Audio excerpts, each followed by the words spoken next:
One of our key strategies is to partner with different organisations who might then become employers of our graduates.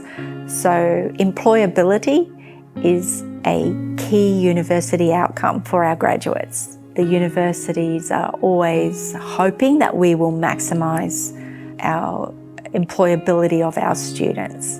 So we're trying to get feedback from our partners as to what they need our graduates to have, what skills they need.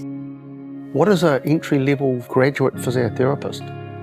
All the universities and the education providers, they're governed by the competencies and the Australian thresholds. So that really sets a baseline. And so whether it's a bachelor's program or whether it's a master's or the extended master's or doctor of physiotherapy, they have to meet those standards.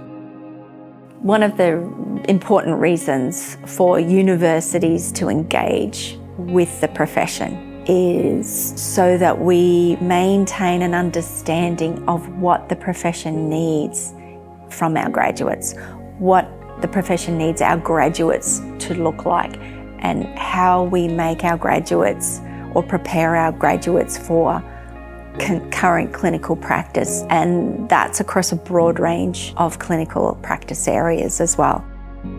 One of the biggest changes that I've noticed is the increased participation from the private sector in taking on clinical education or taking on clinical placements.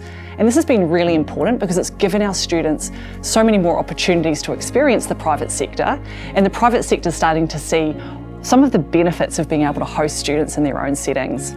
We hear from private practices that they really love taking students. They like being involved in teaching, they like assisting the student on their learning journey, and they see real benefits for their staff as well, to keep their staff engaged in a range of different activities during their workday. So that can be a real value add for private practices when they're thinking about taking on students. Our partners tell us that the challenge is getting physiotherapists into rural and remote areas. So that is an area of opportunity to develop partnerships with clinics that are in rural and remote areas. An example of innovation that we're seeing in physiotherapy education is more flexibility in learning. We're seeing things like part-time studies, we're seeing the opening of campuses and facilities in rural and regional areas, and we're seeing more flexibility and innovation in the way students learn online, so allowing technology-enabled learning when it's appropriate to do so. I think this is really important because it allows students from more diverse backgrounds to enter our profession, and this is important if we're wanting to grow our profession and meet the needs of the Australian population.